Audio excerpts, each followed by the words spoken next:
go to the website and get the appeal form, and we give them the email address to send it to.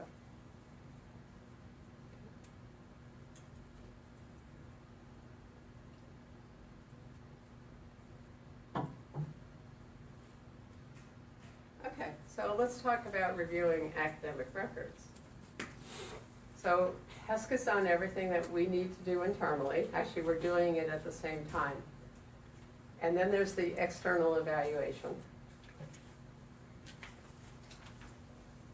And this, of course, would be the credit verification that we are asking you to do. And we require you to do it of all applicants. So even if they're a freshman, then that's what you need to indicate. Obviously, you wouldn't be reporting any credit information for a freshman.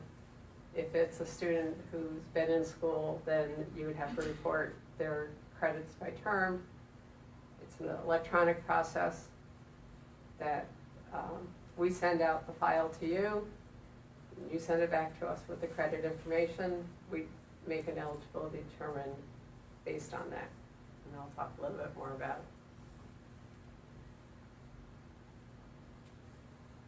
it. Okay, so we generate a file with potential Excelsior recipients, and we send it to you at the school. Schools need to verify each applicant's attendance and credits earned. And you must report the total number of credits earned by students towards their program of study. So files that are sent out and received back through our existing file transfer system. It's the same way that we send out the status listings and the rosters and everything. So it's not like we developed something new. What we did is we developed a new file for this. So we send the HE 8838 Excelsior Credit Certification Request file to you. And you send back either the HE 8839, which is the credit verification flat file, so to speak, or you have the option of the 8869, which is a spreadsheet form. But that's also sent back electronically.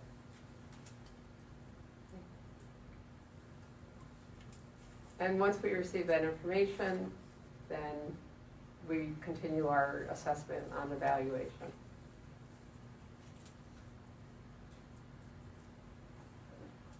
Okay, so in reviewing academic records, keep in mind classes must be towards the student's program or programs to study, because for Excelsior, you can combine credits in multiple programs to study as into one. So the credits by exam and military classes and credits earned as not matriculated students, you would not be reporting to us. But as we discussed before, they can be added towards meeting the requirements.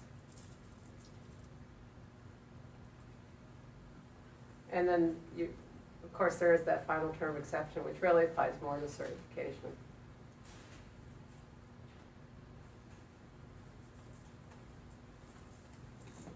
So, prior credit history, if credits previously earned and accepted by the college may be used to fulfill the 30 credit requirement for the look back.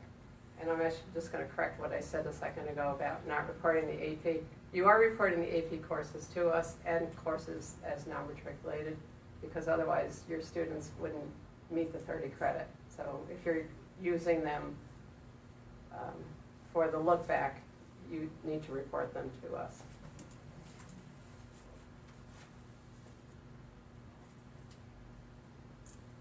So let's talk about determining the actual award, because now we've done all of our evaluation and the student's good to go. They've signed their contract, and the next step is calculating the award. So the maximum per term award is $2,750. plus an Excelsior credit of 485. Because maximum Excelsior is 5,000, is 5,500 a year. So obviously this is per term. The amount of the award is reduced depending on the amount of applicable other student financial aid, and there is no minimum award. So if students receiving funding and it covers everything except $10, then we'll pay the $10. So even if it's $1, we'll pay it.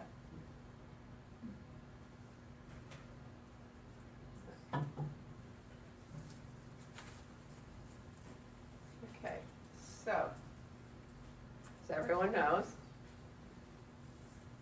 the award is based on the 2016-17 SUNY tuition rate, and it will stay at that rate until 2020-21 when it is increased.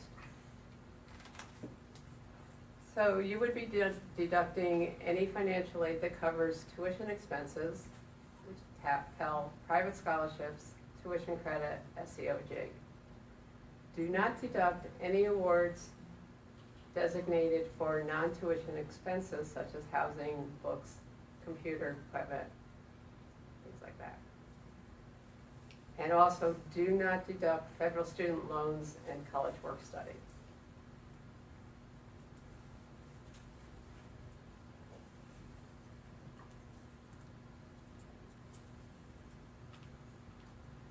So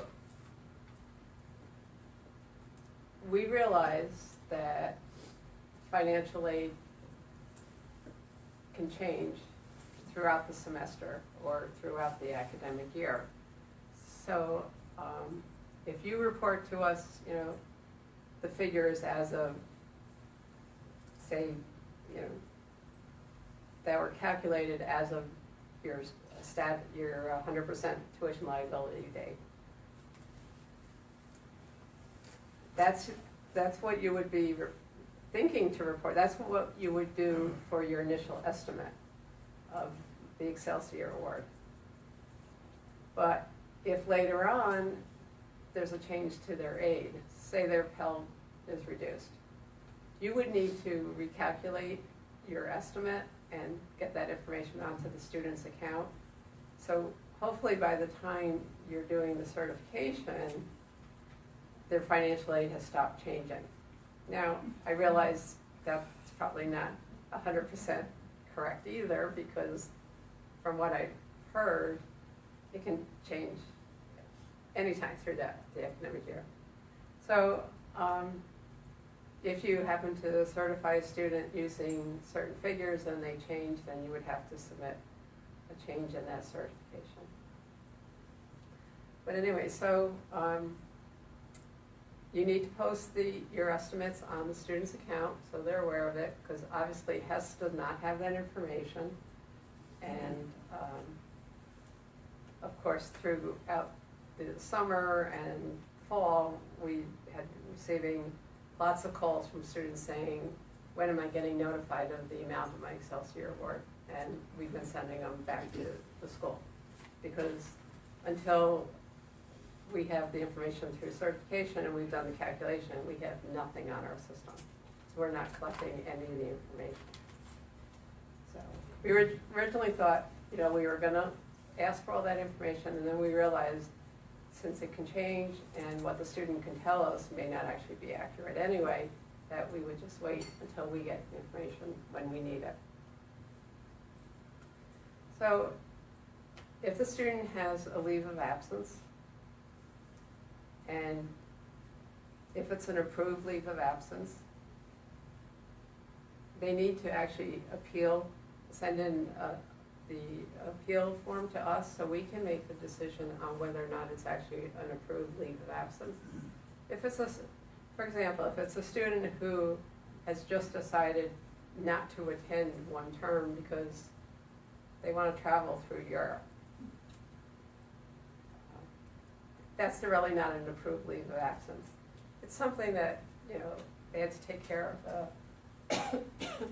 a sick family member, or, if they were injured or something. Obviously, that's the type of thing that we're looking for. So going back to the fact sheet on HESC for Excelsior in the appeals section is the appeal form.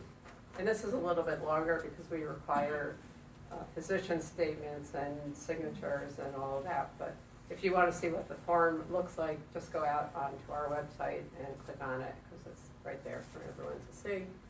And so this is a lot more information that we require, and the decisions on these are made by committee. So we evaluate each one individually, and since it's such a manual process, sometimes there's a delay in getting things approved. But we're working through them as fast as we can.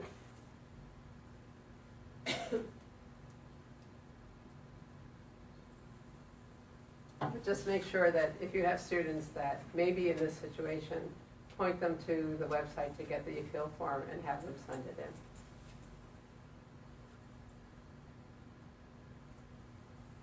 Okay, so we've made a student eligible and they have to sign a contract. So they make a decision, do they want it or they don't want it. This has been, to me, this is one of the frustrating things that we have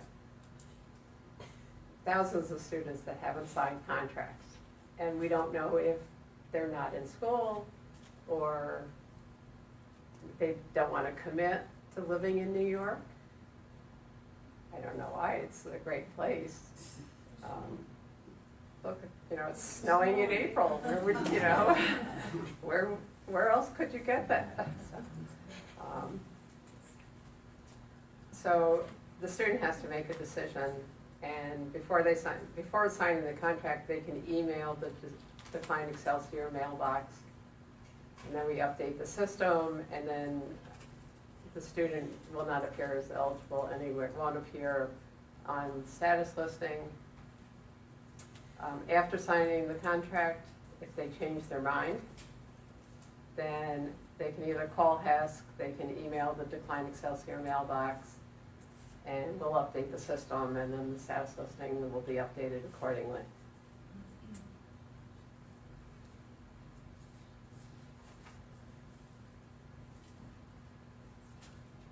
Okay, so the next thing I'd like to cover is managing the Excelsior recipient's tuition charge.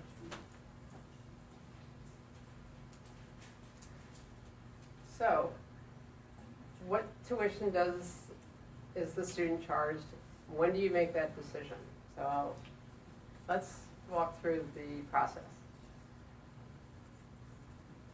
So students incurred full tuition liability, and again, this is freezing tuition at 2016, which I already indicated. And the tuition charge liability exists after deducting required financial aid. Tuition liability subsequently drops to zero after receiving additional aid. So actually, let me stop at the first point first.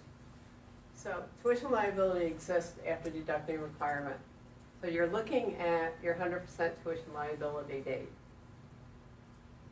If at that point the student, you've calculated an estimated Excelsior award, you need to freeze the tuition at 2016. If the tuition liability subsequently drops to zero after receiving aid, if this is done prior to that 100% liability date, then you would charge the student the 2017 tuition. So that's your magical date, your census add drop date, 100% tuition liability, whatever you call it on your campus. That's kind of your magical date. So the tuition liability exists after initially receiving a $0 award. So it's, again, if it's before the 100%, then they're frozen at 2016. If it's after, so they didn't meet the requirement for Excelsior, you could charge them the 17 rate. But you'd only be doing it for that term, because remember, Excelsior is processed term by term. So if a student is enrolled in 12 credits applicable to the program of study, they're fine, again, at that 100% date, then you would charge them the 16 tuition. But if they drop below 12 credits, and this is really the important one, is when did they drop below 12 credits? Was it prior to the 100% or after? If it's prior, charge them the 17, 18 tuition. If it's after, they're frozen at the 16 tuition.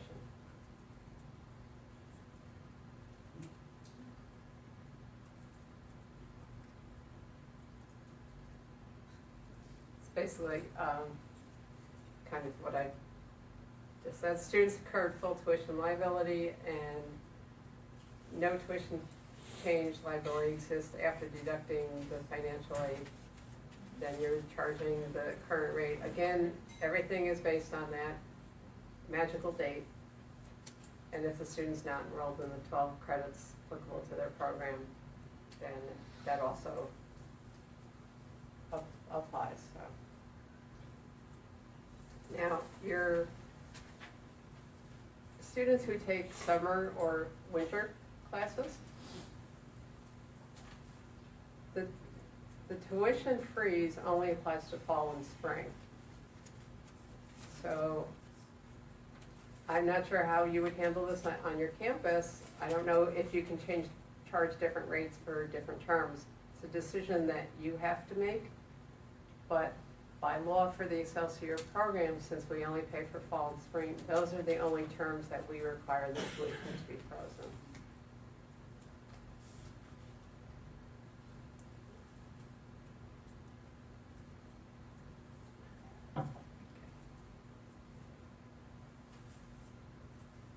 So let's talk about losing teacher eligibility. So as we know, Excelsior requirement is that the student enrolls in 12 credits per term and completes 30 credits within the evaluation year. So, and we already know that the evaluation year starts from when the student first became a matriculated student, not the first term they received an Excelsior award. So if the student fails to complete the 30 credits within 365-day evaluation period, they lose their eligibility. And it's for good. Once they're done, because they're no longer on track for on-time completion. If the income that they reported to us and we verified exceeds the threshold, so say they received an award in 17-18, their income was less than $100,000. In 16, they sold a house or something, so their income went up. So now it's over $110,000. They will not get the Excelsior award for this year, but they do not lose their eligibility permanently. It's just they don't get paid for the 18-19. So when they apply for payment in 19-20, if their income falls below the $125,000 at that point, then we'll issue payment again. So in the meantime, though, we'll have to know how many credits they earned, and we'll get all caught up with that. And it's one of the things that are on the list that we need to figure out a way for you to give us that information. So stay tuned for that. If the student decides to move out of New York, they move to Pennsylvania permanently, then they lose their eligibility for Excelsior because they're not a New York resident any longer. Now, if it's a student who just spends the summer in Pennsylvania, but they actually live in New York, they're fine because they're New York residents. But if they permanently relocate to another state You know, they get a driver's license there, they register to vote in that state, they have a lease in their name, the whole thing. I mean, same thing with TAP. If they do that, they're done. They're no longer eligible.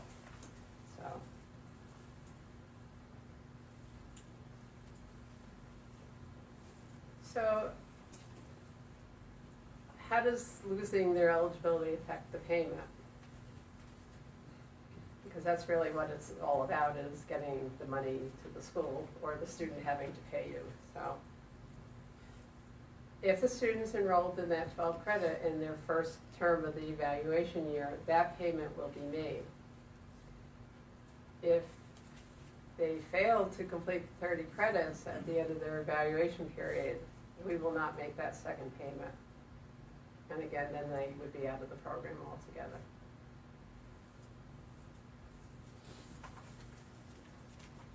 Okay, so that's what I have on eligibility. Obviously, that's just my contact information if you haven't seen it enough in the last couple of days.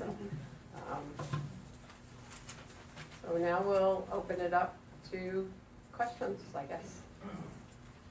Hi, good morning. We have I was emailed this question by my director. We have a student who, he is an ADA student. He was taking 9 credits plus a remedial for the fall, so he was eligible. And then he withdrew from one of his 4 regular academic courses, a 4-credit A&P course. So that means that he is certifiable for the fall, but not for the spring. In the spring, he took 9 credits. So if he were to repeat, if he were to take that 4-credit course in the summer, pay for it out of pocket, pass the course, we could then use it to catch him up on the 4 credits where he withdrew in the fall, and then he could be eligible for the fall going forward, for the fall of 18. Is that correct? So this is an ADA student? Yes, 100%. They need to complete every credit that they enrolled in each term. Now, we are allowing them to, if they don't, to make up the credits in the winter or summer to get them back on track. So yes, the answer is that would be fine. But they would not be eligible for the spring because we can't backdate it. They would only be eligible going forward once they've earned the credits that they were behind. Well, you would add the summer credits back to the spring? To the fall, because that's where he withdrew. That would be fine. You can do that. So then he would get the, so wait a minute, he withdrew altogether? He withdrew from a class in the fall. So he did not earn all the credits he attempted for the fall. He's registered for 9 credits now. So he wants to take the fall credit course in the summer. He can then use that to catch up for next fall, but not backdated for the prior spring, or can he? No, if the thing with the ADA students, if they don't complete what they enroll in within their, for both terms within their evaluation period, then they're going to lose their eligibility. Right, but the evaluation period includes the summer. Yes. So he could take the 4 credits to make up for the class that he dropped in the fall term. Yes. So, but then he would not be able to backdate it for the spring. He would just reinstate his eligibility for the fall, for the next fall. No, I don't. Yeah, I don't. That's what's confusing me. He's in the fall. He took 13 credits. Okay.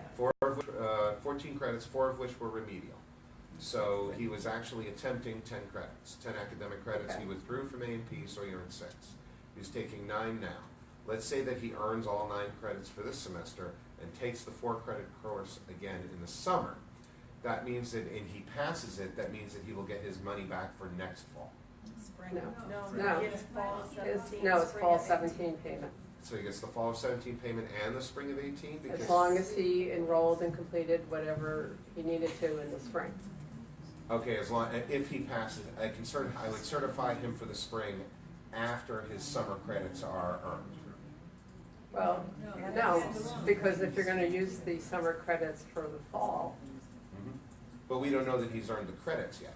So I can't certify him for spring until after. Right, well then you'd have to wait and hold off your fall certification to see if he actually does what he needs to do in summer to add it back to fall. Spring you could certify individually if the credits enrolled and completed equal. Right, but he didn't actually earn, he lost his spring eligibility because he withdrew, correct? Or if you stand alone. No. Not at that point. Not at that point, because we look at the whole evaluation year. Right, but I can't certify, he can get the money back, but I can't certify him or package him because I don't know what he's gonna do for the summer. Right. He could blow off the summer.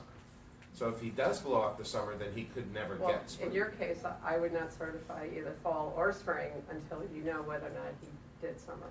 Okay, so he lost the fall and the spring, but he could get it back. Yes, Okay. all the way in the back. Okay, just hold on one second. Once again, I just ask everyone if you could not have side conversations. We have people listening in the outside world, and it's hard enough for me to hear, and I'm sure it makes it more confusing for them. So I would just appreciate if one person could talk at a time. Yes. Just let us know a little clarification on what happens to an 8A student when they enroll full-time and then maybe go back to part-time and go back to one. There was a little confusion about that earlier on. We're still unsure. Do we still treat them as 8A students when they're full-time, and can they go back to being 8A next semester once they're full-time, or no? So the question is, ADA students who go from full-time to part-time, one term to another. So, as you know, ADA students are required to complete all credits that they're enrolled in. Once you identify the student as an ADA student to us, that means the 30 credit requirement per year is removed. But if the student chooses to be full-time and they enroll, say, in 15 credits, they have to complete the 15 credits. If they decide to try full-time one term and then go back to the part-time, that's fine, as long as you're certifying them to us that they're an ADA student. That's the important thing. Yes, ma'am? I have a question that goes back to kind of the last session. Talk about the tuition charge.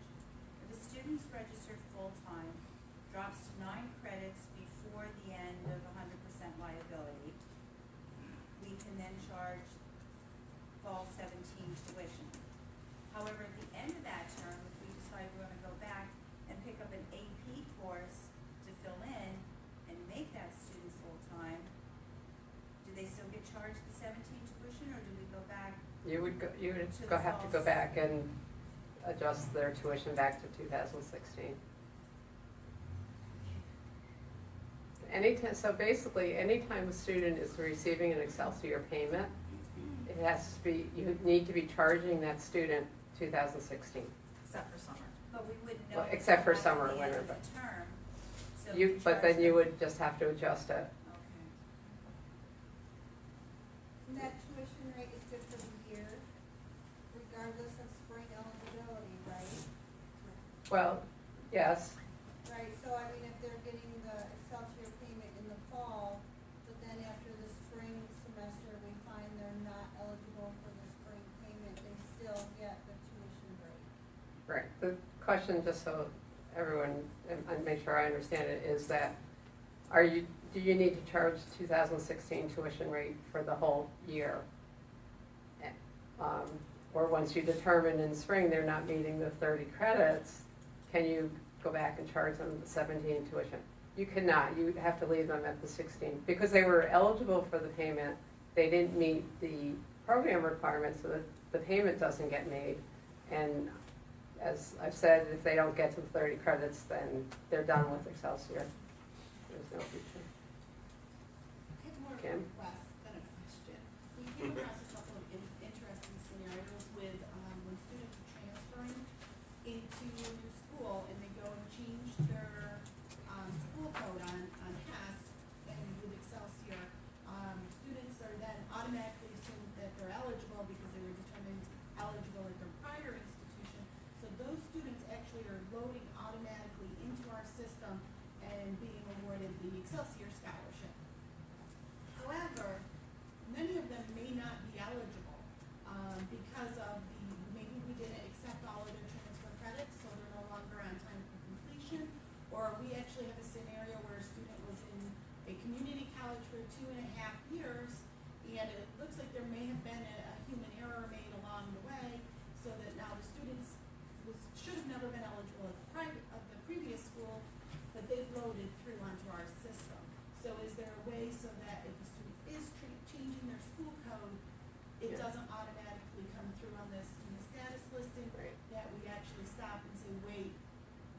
eligibility needs to be Yeah, determined. we've been discussing this recently, so we're aware that's an issue, and we're working on a process to avoid doing that. Okay, great, thank you. Pat? You had indicated for credit verification that all applicants would be credit verified. Is that new for 18-19? Because we didn't credit verify, we didn't everybody, they just kept showing up on the status list.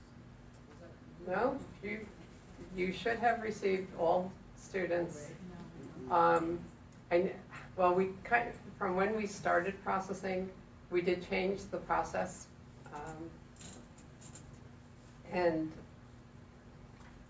you should have eventually received everyone, except for maybe students with college code changes, because they probably didn't go to your school.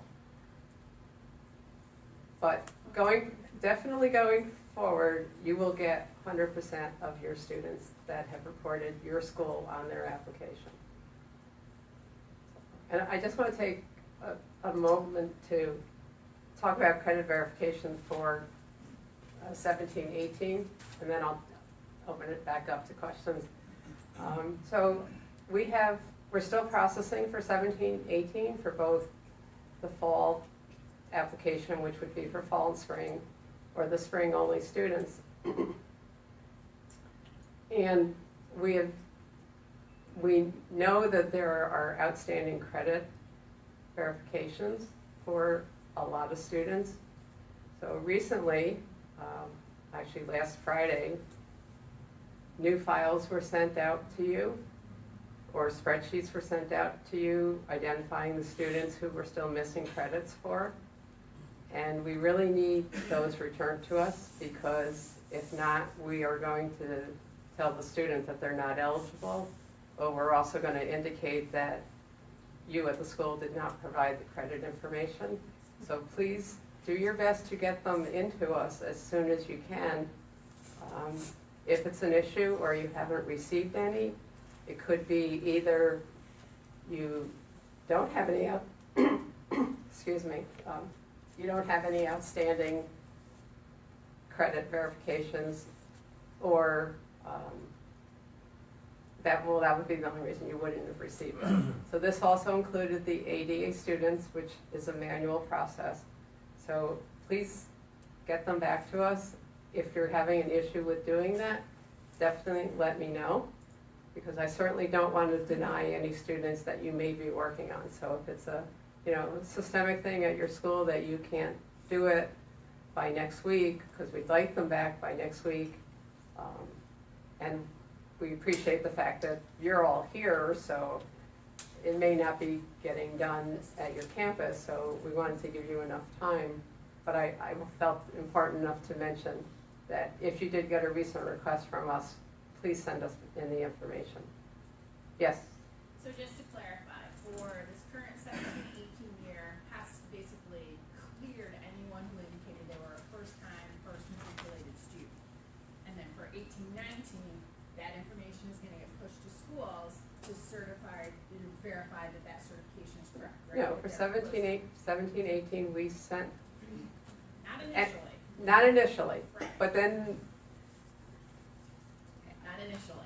And I know that's coming now because we Right. certified those. But moving forward, we will get certifications on all Everyone. students, regardless of if they're first-time, Yep. first matric student. yes, Okay. absolutely. Just You wanted to will make sure get that- everyone, because as we found with our 1 year of experience with Excelsior, students indicate that they've never attended, and they have.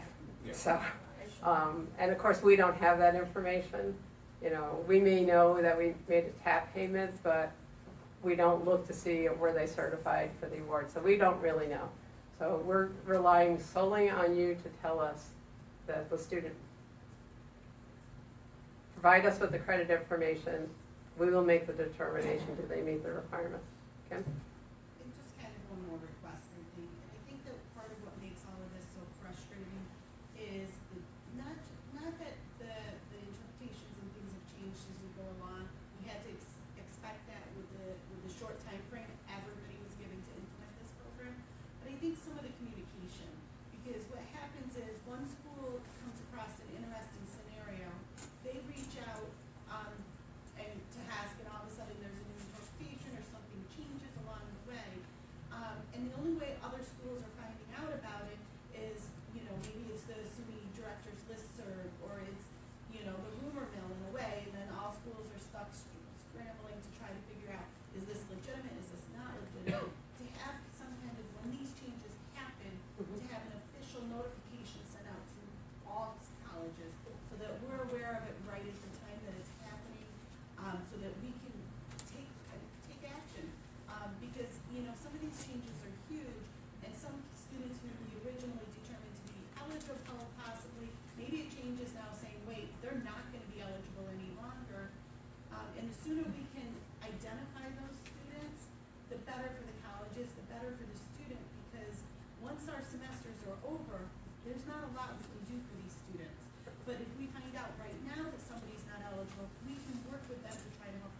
absolutely. I agree with you 100%. Thank you for bringing that up. We will definitely make a better effort to get the information out to you. Listen, Yeah. Yes, two quick questions about appeals and then one clarification on transfers mid-award year. On the appeals, is the break in attendance appeal different from a leave of absence? Are those two different appeals or there's one? It's the same appeal. Same appeal. And are there deadlines for when a student has to file either the income flexibility appeal or those medical types of appeals? Are there deadlines related to that? The medical, there is no deadline. The income flexibility, there is only because it affects whether or not the student can complete the Excelsior application. Since we know it's closing on July 23rd, if they come to us on July 30th and send us the information and then we say, okay, yeah, your income really is below the limit, they won't be able to apply till next year. So they have to do the income flexibility Or before July July 23rd? Yes. I would say by July 15th in order for us to review them and get a decision back to the student. Barbara, is that the same for returning students, second-year Excelsior students? Yes, everyone has to meet the income requirement. So if By the it's, 23rd? right, the only difference, actually, the answer is no. Okay. Because the returning students are not filling out the Excelsior application because they've already been deemed eligible. Okay. So their requirement is just we'll verify their income. If we find it's over the limit, then we'll tell them they're not getting an award for this year. But their other requirement is the 30 credits. But new students, in order to complete that application, because if they honestly report that the income is $115,000, they're going to get denied in the application. It never appears on my system because they never get to the point of submitting. So those are the ones that we really need to make sure. And this was really good timing that I was coming here, so and talking to everyone to because I know we put the information out in the bulletin. But just to clarify what really needs to be done, and good point that Deb brought up, what's the deadline? It has to be well before the application closes or they will not be able to apply. If we open a spring application, of course they could apply then, but they lose out on fall. Just a follow-up, Barb. So for the returning students, do they have to have the TAP payment application done? Yes. By July 23rd? No. TAP application is the same, the payment application is the same deadline as applying for TAP, which is June 30th.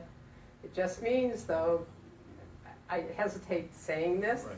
because if a student doesn't apply until June 29th, 2019, you won't see anything about their fall award Right. until June. So obviously, the earlier they apply, the earlier we can get them on your manifest and you can certify them. So we should tell them that's the deadline. Yes. Definitely, and for TAP too, because I mean, Oh, yeah. we Pain every year. we know students wait until the last day the application's open.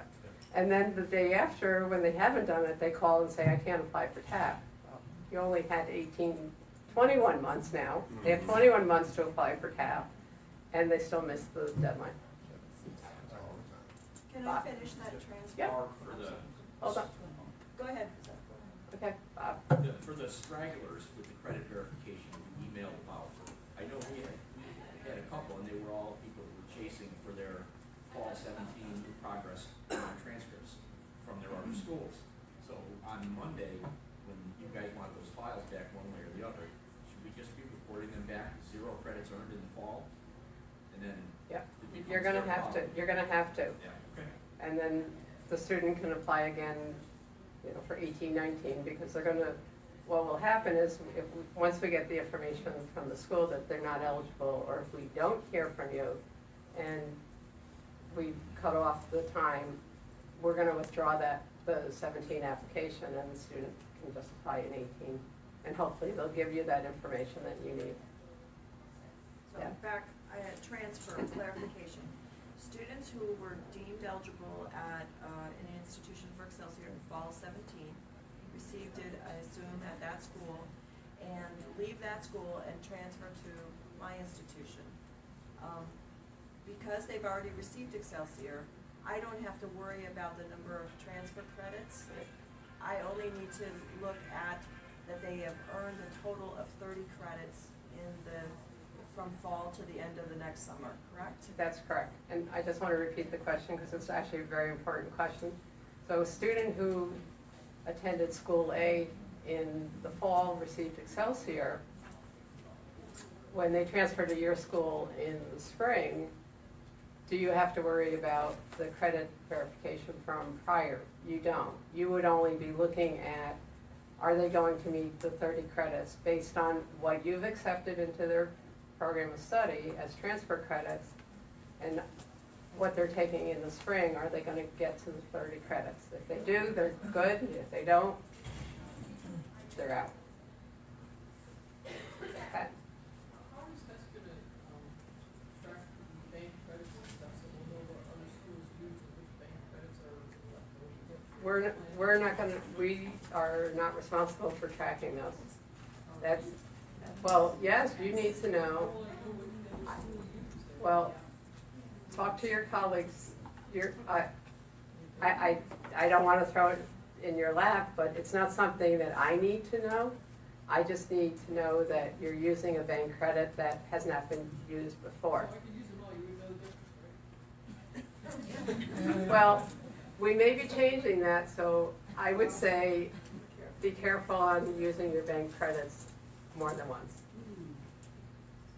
Kim? The gentleman earlier had mentioned about, putting somebody coming forward to change to the legislation and asking, I know it won't do us any good right now, but in reality, it is so complicated for all these schools and everything keeps changing. Can't we, maybe what we need to do is to change it up to the fact, semester by semester, banked credits versus non-banked credits. I mean, I'm gonna have to call how many different colleges to determine if there's bank credits used or not used. I'm gonna need 3 full-time individuals to come in and work this program.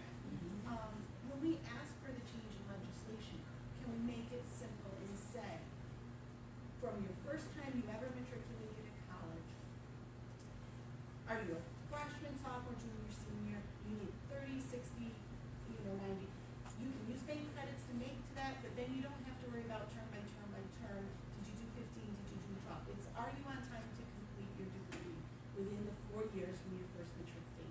Get rid of all of this complication that is being thrown into it. So if we're requesting a change to legislation, or maybe we need to do it as SUNYFAP and NICEA, and we need to start putting this forward. I don't know, but, something. I can tell you that HESCA's not a lobby agency. Obviously, we're here to administer programs. So we cannot make suggestions like that. But as your organizations that would be a total rewrite on the whole program. So it's not something that HESC can do. But I appreciate and I understand the frustration because I deal with it myself on a daily basis from a different perspective, obviously. So feel free to, go forward with making suggestions. But like I said, HESC is not in a position to do that. Okay, we allowed a full hour for this session. We do have to cancel it at this point in time so we can keep going with our scheduled program. If you have any further questions, please contact Barb so that she can look into those and get answers back to us. And thank you again, Barb, for taking the time to do this. Oh, you're welcome. And I will be hanging out probably in the lobby for a while, so if you have questions, come see me.